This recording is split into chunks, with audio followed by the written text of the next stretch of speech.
Good morning, Saitlanders. How are you? We hope that you're well.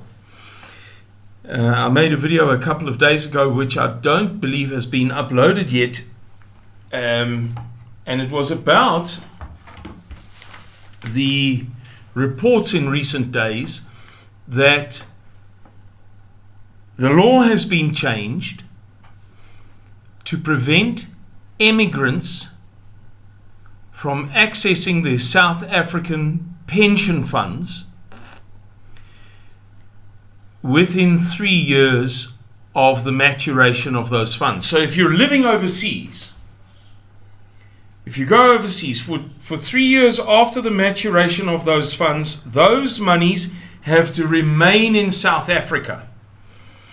And then 2 or 3 days ago, I watched a report by, the screen in the background was very bright for a second. I watched an article, a report, a video by the Center for Risk Analysis.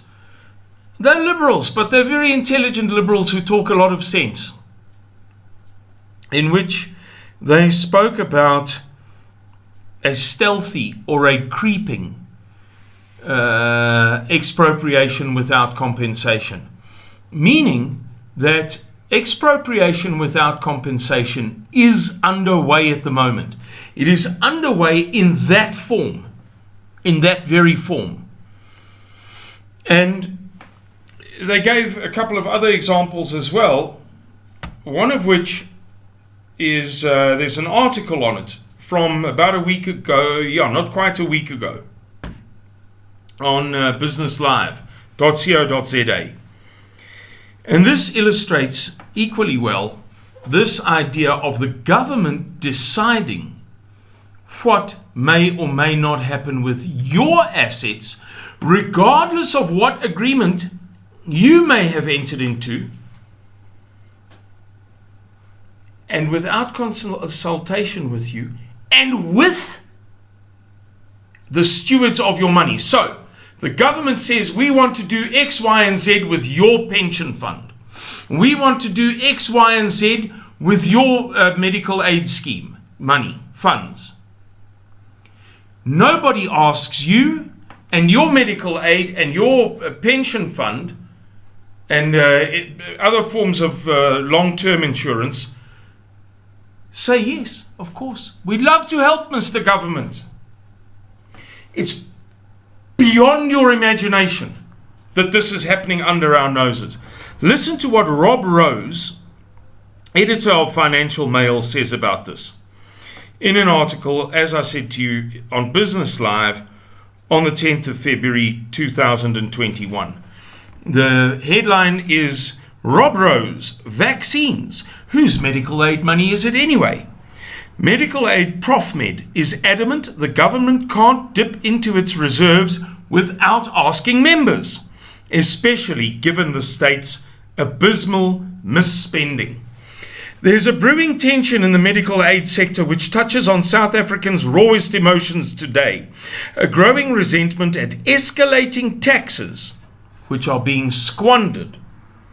Anger over a long history of the unequal nature of healthcare, and a deep distrust of the government's ham-fisted COVID-19 response.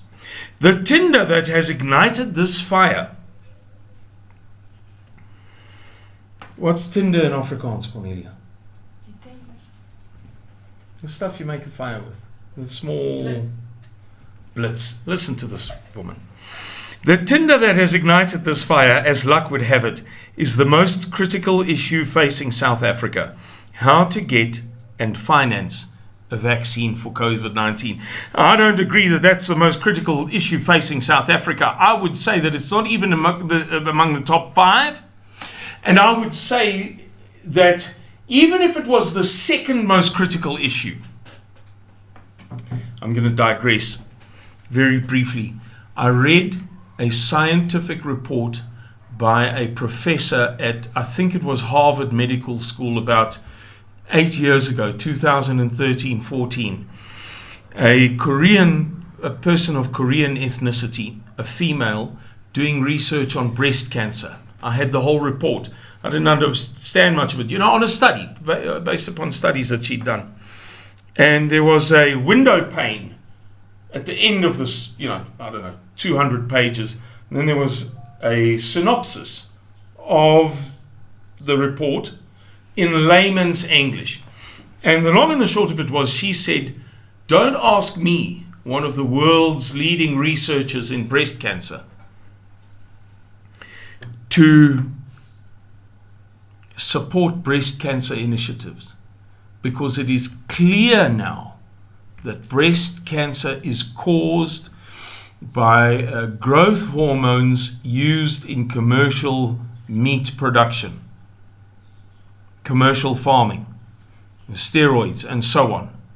And she made the point that if all of those factors were taken out, those related factors, women eating for 30, 40 years, 50 years commercially produced meat with residual hormones in them that then stimulate a woman's, productive parts to turn on themselves, to warp, if you like. She said if that was all removed, the second greatest cause of breast cancer is so small that breast cancer would become almost an unknown disease. So I would say to you that COVID-19 and the search for a vaccine is such a minor issue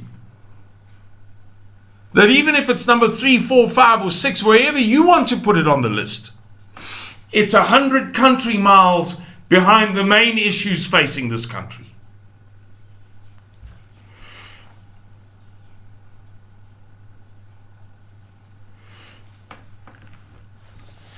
The story began a few weeks ago when the regulator, the Council for Medical Schemes, asked South Africa's medical aids, which cover 9 million people, to help subsidize vaccines for those who don't have medical aid, about 50 million people, in the interests of solidarity. At the time, this is classic. This is too good for words. You have to feel it inside. You can't just hear it in your ears. Words don't do justice to this. At the time, Ronald Whelan, Discovery Health's chief commercial officer, told the Sunday Times that for each vaccine bought for a medical aid member, one could be bought for someone who isn't a member. This is undoubtedly a moment in time where solidarity in the healthcare sector is of paramount importance, he said. Medical aid members who read that would have figured it was a done deal, and they would have wondered justifiably why nobody bothered to ask them, since it's their money that would be used to buy vaccines for the country. Well, they needn't panic. No medical aid has struck any such deal yet, although clearly Ronnie Whelan's heart lies on the side of political correctness rather than the protection of the assets, the protection of the private property of his company's members, schemes members. Now, Craig Comrie, CEO of ProfMed, a medical aid servicing 74,000 professionals, including doctors and lawyers, says it would be undemocratic and unethical for schemes to decide for members how they'll spend their money. Of course, because you bought in on a certain pretext. When you put your money in, when you said, I'm going to go with this scheme, it was on the basis that the money would be used in a certain way, which didn't include subsidizing other people. Now, of course, if you're one of those people who doesn't have a medical aid, as I don't, you would love to be subsidized. Not for a vaccine, thank you very much. But in principle, those who don't have want. I'm the same. We're all the same. That doesn't make it right. I want your Mercedes and your helicopter and your swimming pool. I do. We're standing up and saying this can't happen, he says. No medical scheme is empowered to use the money set aside in reserves for someone else, especially without asking the members' permission. Members should be asked to vote on this, and only then could you take that decision. Right, there's nothing much else to be said. The principle is there. What is the principle? The principle is that expropriation without compensation is occurring in a stealthy manner. Here is another example of it. And it's being done with the connivance of pension funds, insurance companies, and I say that because there was a report the week before last that the conversations between the insurance companies and the government concerning prescribed assets are healthy and going very well. So this is all occurring with the connivance of the insurers, the health insurance, the medical aid people, and the pension funds. Beware, ladies and gentlemen, beware. It is coming, as we have been promising you, as Mr. Miller has been saying for 2 decades. The trajectory of the ball was clear. It has been clear for a long time. Excuse the noise. Beware. Thank you very much for watching this video. Please like it, share it, and subscribe. Goodbye and God bless you. Cheerio.